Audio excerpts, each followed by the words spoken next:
CHAPTER XXVI. Of the Wide, Wide World. This recording is in the public domain. By Bridget. The Wide, Wide World, by Susan Warner. Chapter XXVI. Sundry Things Round a Pot of Chocolate. It was Tuesday, the 22nd of December, and late in the day. Not a pleasant afternoon. The grey snow clouds hung low. The air was keen and raw. It was already growing dark, and Alice was sitting alone in the firelight, when two little feet came running round the corner of the house. The glass door opened, and Ellen rushed in. "I have come! I have come!" she exclaimed. "Oh, dear Alice, I'm so glad!" So was Alice, if her kiss meant anything. "But how late, my child! How late you are!" "Oh, I thought I never was going to get done," said Ellen, pulling off her things in a great hurry, and throwing them on the sofa; "but I am here at last. Oh, I am so glad!" "Why, what has been the matter?" said Alice, folding up what Ellen laid down. "Oh, a great deal of matter. I couldn't think what Nancy meant last night. I know very well now. I shan't want to see any more apples all winter. What do you think I have been doing all to day, dear Miss Alice?" "Nothing that has done you much harm," said Alice, smiling, "if I am to guess from your looks. You are as rosy as a good Spitzenberg yourself."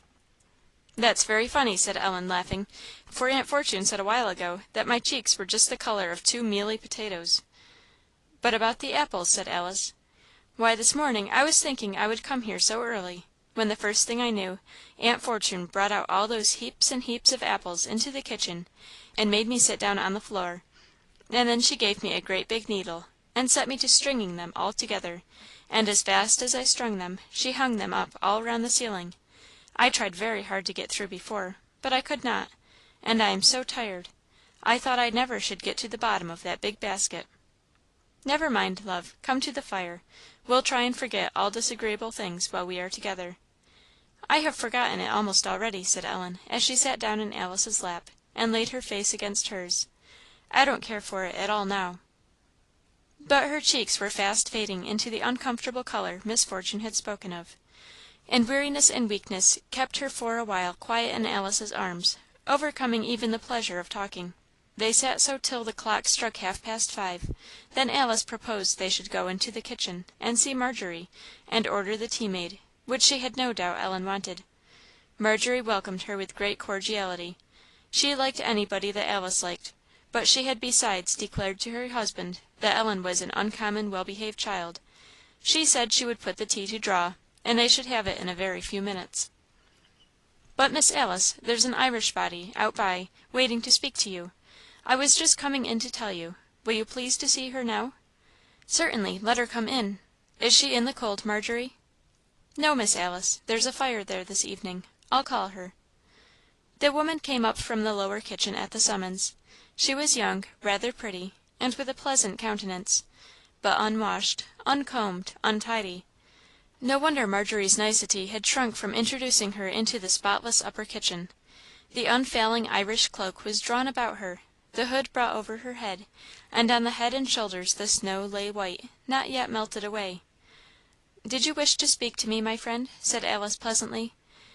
"If you plase, ma'am, it's the master I'm wanting," said the woman, dropping a courtesy. "My father? Margery, will you tell him?" Margery departed. "Come nearer the fire," said Alice, "and sit down. My father will be here presently. It is snowing again, is it not?" "It is, ma'am; a bitter storm." "Have you come far?"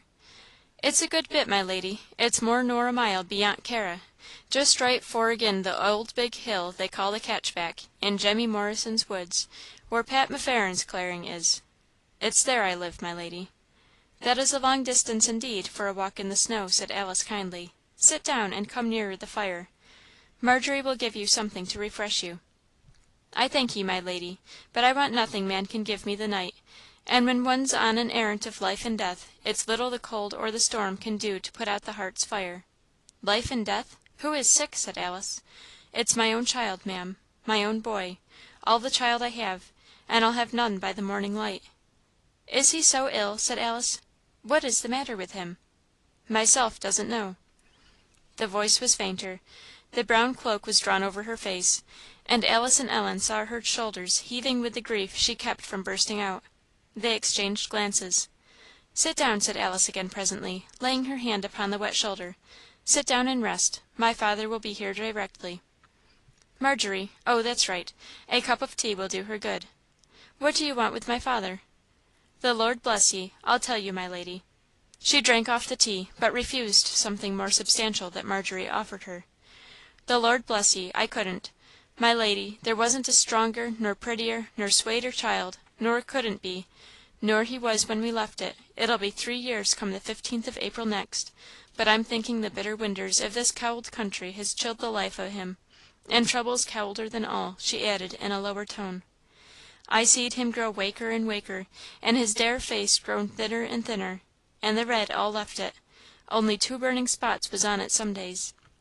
And I worried the life out o' me for him, and all I could do, I couldn't do nothing at all to help him, for he just growed waker and waker.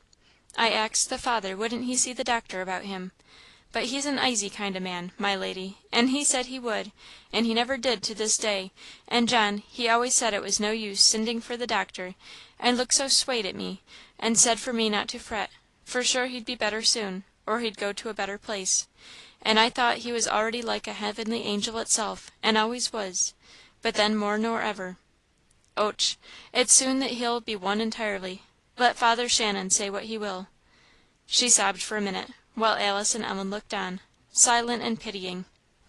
"And to night, my lady, he's very bad," she went on, wiping away the tears that came quickly again; "and I seed he was going fast from me, and I was breaking my heart with the loss of him, when I heard one of the men that was in it say, 'What's this he's saying?'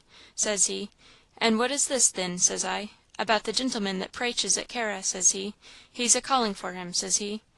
I knowed there wasn't a praist at all at Carra, and I thought he was dryming, or out of his head, or crazy wid his sickness, like; and I went up close to him, and I says, 'John,' says I, 'what is it you want?' says I.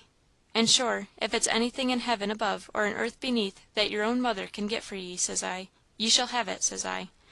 And he puts up his 2 arms around my neck, and pulled my face down to his lips, that was hot wid the faver, and kissed me, he did; and, says he, 'Mother dear,' says he, 'if ye love me,' says he, 'fetch me the good gintleman that praiches at Carra, till I spake to him.' 'Is it the praist you want, John, my boy?' says I. 'Sure he's in it,' says I, for Michael had been for Father Shannon, and he had come home wid him half an hour before. 'Oh no, mother,' says he, 'it's not him at all that I mane; it's the gintleman that spakes in the little white church at Carra; he's not a praist at all,' says he. 'And who is he, thin?' says I, getting up from the bed, 'or where will I find him, or how will I get to him?' 'You'll not stir a foot for him, thin, the night, Kitty Dolan,' says my husband. 'Are ye mad?' says he.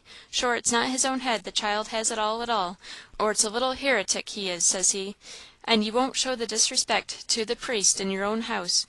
I'm maning none,' says I; 'nor more, he isn't a hiritic; but if he was, he's a born angel to you, Michael Dolan, anyhow,' says I; 'and wid the kiss of his lips on my face, wouldn't I do the arrant of my own boy, and he a dying?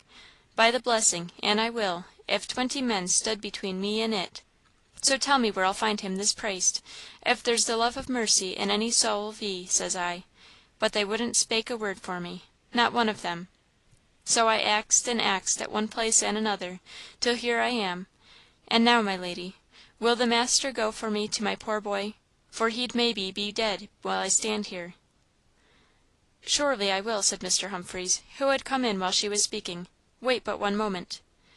In a moment he came back ready, and he and the woman set forth to their walk. Alice looked out anxiously after them. "It storms very hard," she said, "and he had not his tea. But he couldn't wait. Come, Ellen, love, we'll have ours. How will he ever get back again? It will be so deep by that time." There was a cloud on her fair brow for a few minutes, but it passed away, and, quiet and calm as ever, she sat down at the little tea table with Ellen. From her face all shadows seemed to have flown for ever. Hungry and happy, she enjoyed Margery's good bread and butter, and the nice honey, and from time to time cast very bright looks at the dear face on the other side of the table, which could not help looking bright in reply.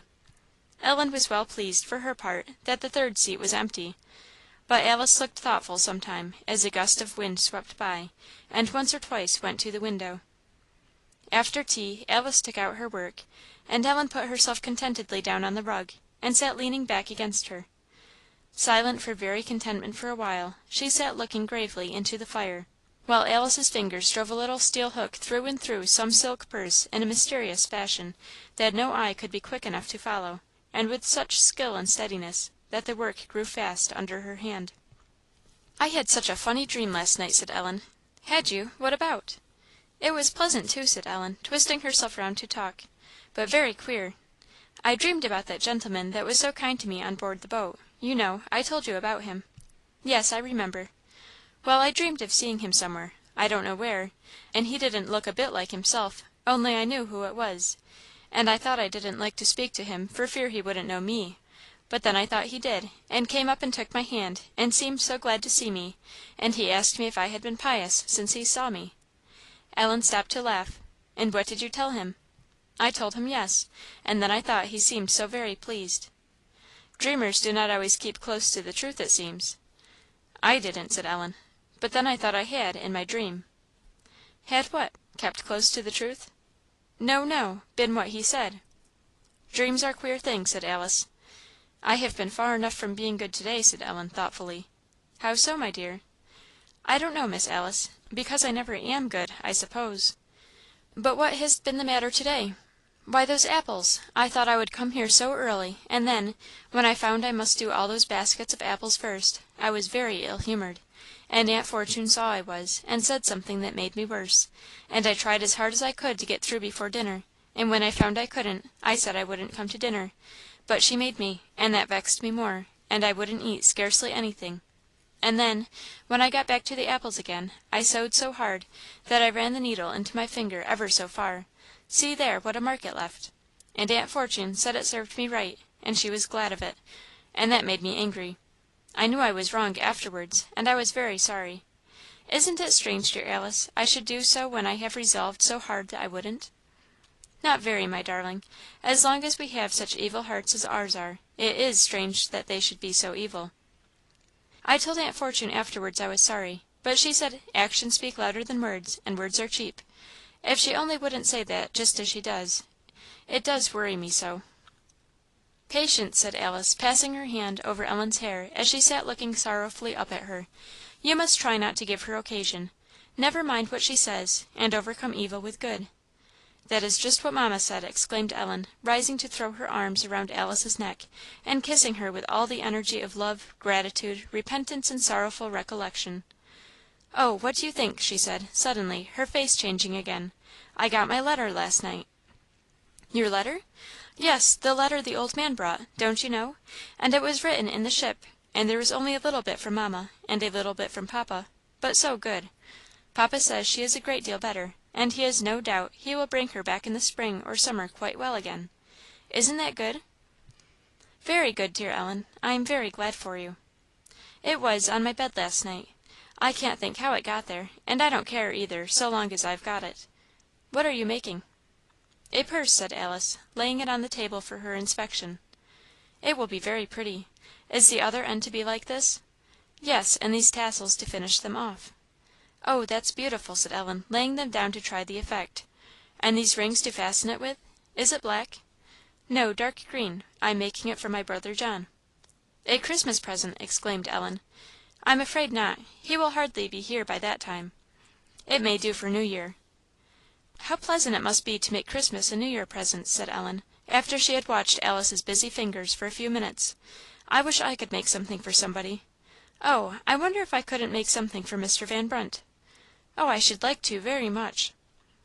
Alice smiled at Ellen's very wide open eyes. "What could you make for him?" "I don't know that's the thing. He keeps his money in his pocket; and besides, I don't know how to make purses." "There are other things besides purses. How would a watch guard do? Does he wear a watch?" "I don't know whether he does or not. He doesn't every day, I am sure; but I don't know about Sundays." "Then we won't venture upon that. You might knit him a nightcap." "A nightcap! You're joking, Alice, aren't you? I don't think a nightcap would be pretty for a Christmas present, do you?" "Well, what shall we do, Ellen?" said Alice, laughing. "I made a pocket pincushion for Papa once, when I was a little girl; but I fancy Mr. Van Brunt would not know exactly what use to make of such a convenience. I don't think you could fail to please him, though, with anything you should hit upon." "I have got $1," said Ellen, "to buy stuff with. It came in my letter last night. If I only knew what!" Down she went on the rug again, and Alice worked in silence, while Ellen's thoughts ran over every possible and impossible article of Mr. Van Brunt's dress. "I have some nice pieces of fine linen," said Alice. "Suppose I cut out a collar for him, and you can make it and stitch it; and then Margery will starch and iron it for you, all ready to give him. How will that do? Can you stitch well enough?" "Oh, yes, I guess I can," said Ellen. "Oh, thank you, dear Alice; you are the best help that ever was. Will he like that, do you think?" "I'm sure he will, very much." "Then that will do nicely," said Ellen, much relieved. "And now, what do you think about Nancy's Bible?" "Nothing could be better, only that I'm afraid Nancy would either sell it for something else, or let it go to destruction very quickly. I never heard of her spending 5 minutes over a book; and the Bible, I'm afraid, last of all. But I think," said Ellen, slowly, "I think she would not spoil it, or sell it either, if I gave it to her." And she told Alice about Nancy's asking for the kiss last night. "That's the most hopeful thing I have heard about Nancy for a long time," said Alice. "We will get her the Bible, by all means, my dear, a nice one; and I hope you will be able to persuade her to read it." She rose as she spoke, and went to the glass door. Ellen followed her, and they looked out into the night. It was very dark. She opened the door a moment, but the wind drove the snow into their faces, and they were glad to shut it again.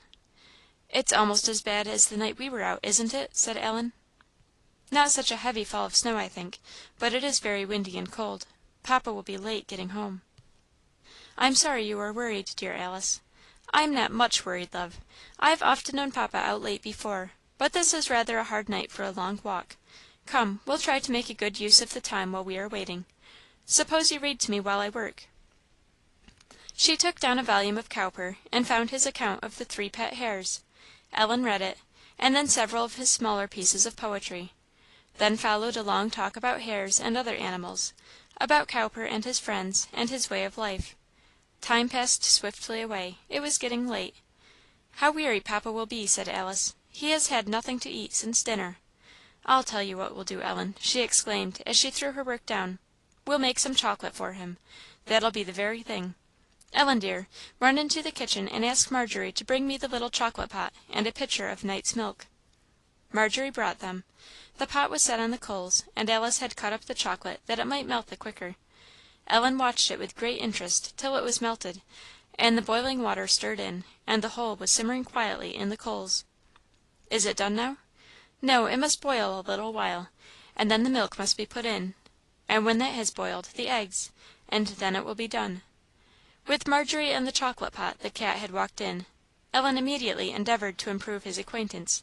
That was not so easy. The captain chose the corner of the rug furthest from her, in spite of all her calling and coaxing, paying her no more attention than if he had not heard her. Ellen crossed over to him, and began most tenderly and respectfully to stroke his head and back, touching his soft fur with great care. Parry presently lifted up his head uneasily, as much as to say, "I wonder how long this is going to last?" And finding there was every prospect of its lasting some time, he fairly got up and walked over to the other end of the rug. Ellen followed him and tried again, with exactly the same effect. "Well, Cat, you aren't very kind," said she at length. "Alice, he won't let me have anything to do with him." "I am sorry, my dear; he is so unsociable. He is a cat of very bad taste, that is all I can say." "But I never saw such a cat; he won't let me touch him ever so softly. He lifts up his head, and looks as cross, and then walks off. He don't know you yet; and truth is, Parry has no fancy for extending the circle of his acquaintance. Oh, Kitty, Kitty!" said Alice, fondly stroking his head, "why don't you behave better?" Parry lifted his head, and opened and shut his eyes, with an expression of great satisfaction, very different from that he had bestowed on Ellen. Ellen gave him up for the present as a hopeless case, and turned her attention to the chocolate, which had now received the milk, and must be watched lest it should run over, which Alice said it would very easily do when once it began to boil again. Meanwhile, Ellen wanted to know what chocolate was made of, where it came from, where it was made best, burning her little face in the fire all the time, lest the pot should boil over while she was not looking. At last the chocolate began to gather a rich froth, and Ellen called out, "Oh, Alice, look here, quick! Here's the shape of the spoon on the top of the chocolate; do look at it." An iron spoon was in the pot, and its shape was distinctly raised on the smooth frothy surface.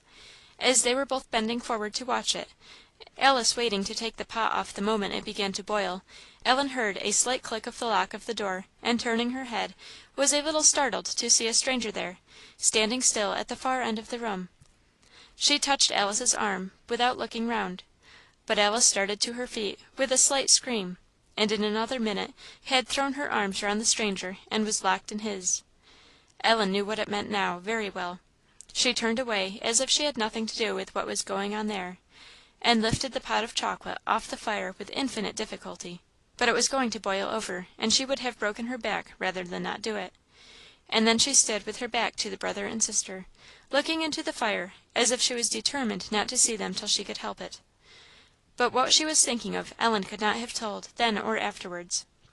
It was but a few minutes, though it seemed to her a great many, before they drew near the fire. Curiosity began to be strong, and she looked round to see if the new comer was like Alice. No, not a bit. How different! Darker hair and eyes, not a bit like her; handsome enough, too, to be her brother. And Alice did not look like herself; her usually calm, sweet face was quivering and sparkling now, lit up as Ellen had never seen it. Oh, how bright! Poor Ellen herself had never looked duller in her life; and when Alice said gaily, "This is my brother, Ellen," her confusion of thoughts and feelings resolved themselves into a flood of tears. She sprang and hid her face in Alice's arms. Ellen's were not the only eyes that were full just then, but of course she did not know that. "Come, Ellen," whispered Alice presently, "look up. What kind of a welcome is this? Come, we have no business with tears just now. Won't you run into the kitchen for me, love?" she added more low, "and ask Margery to bring some bread and butter, and anything else she has that is fit for a traveller." Glad of an escape, Ellen darted away that her wet face might not be seen. The brother and sister were busily talking when she returned. "John," said Alice, "this is my little sister that I wrote you about. Ellen Montgomery. Ellen, this is your brother as well as mine, you know." "Stop, stop," said her brother. "Miss Ellen, this sister of mine is giving us away to each other at a great rate. I should like to know first what you say to it. Are you willing to take a strange brother upon her recommendation?" Half inclined to laugh, Ellen glanced at the speaker's face, but meeting the grave though somewhat comical look of two very keen eyes, she looked down again, and merely answered, "Yes." "Then if I am to be your brother, you must give me a brother's right, you know," said he, drawing her gently to him, and kissing her gravely on the lips.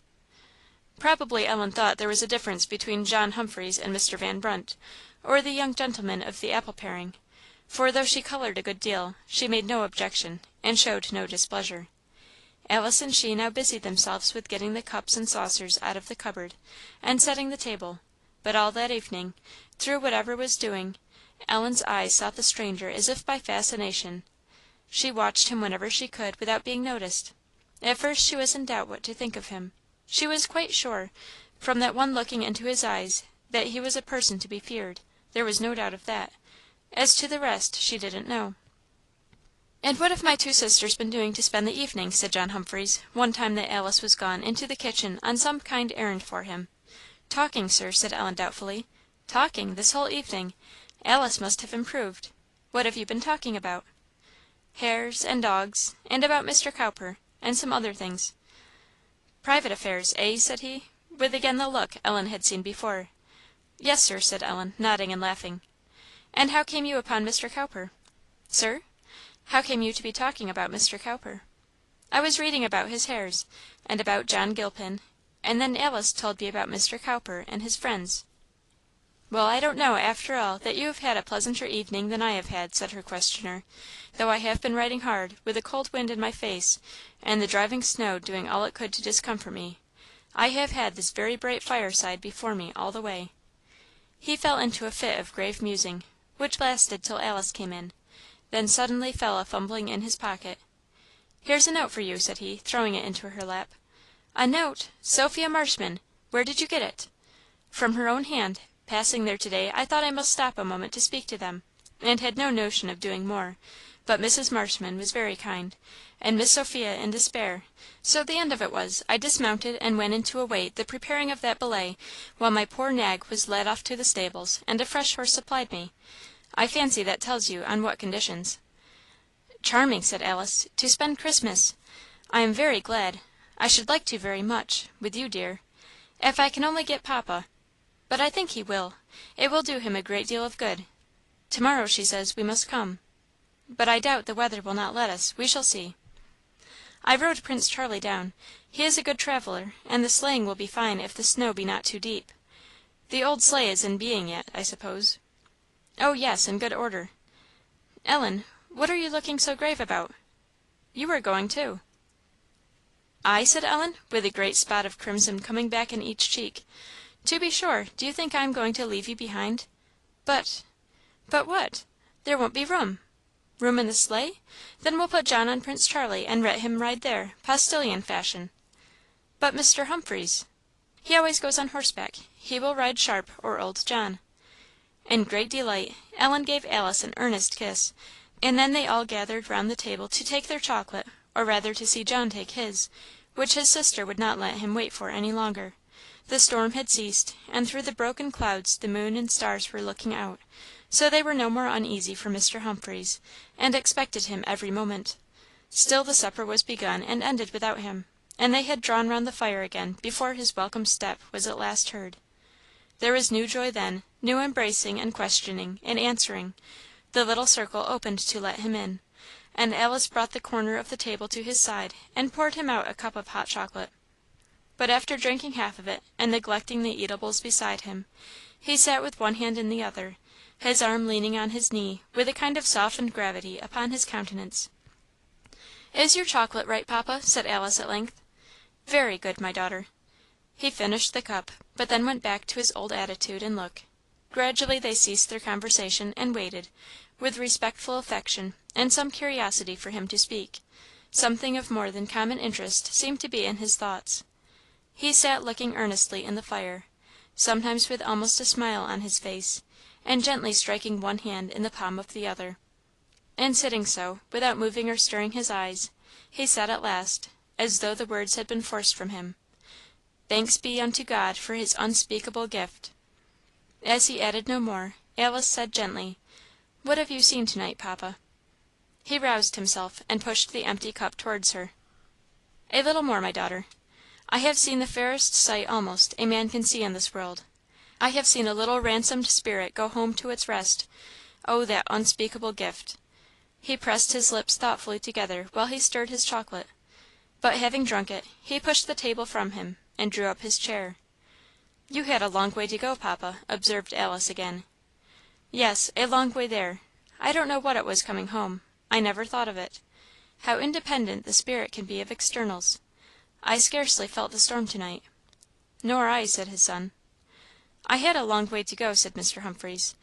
"That poor woman that Mrs. Dolan she lives in the woods beyond the Cat's Back, a mile beyond Carra Carra, or more; it seemed a long mile to night; and a more miserable place I never saw yet. A little rickety shanty; the storm was hardly kept out of it, and no appearance of comfort or nicety anywhere or in anything. There were several men gathered round the fire, and in a corner, on a miserable kind of bed, I saw the sick child. His eye met mine the moment I went in, and I thought I had seen him before, but I couldn't at first make out where. Do you remember, Alice, a little ragged boy, with a remarkably bright pleasant face, who has planted himself regularly every Sunday morning for some time past in the south aisle of the church, and stood there all service time?"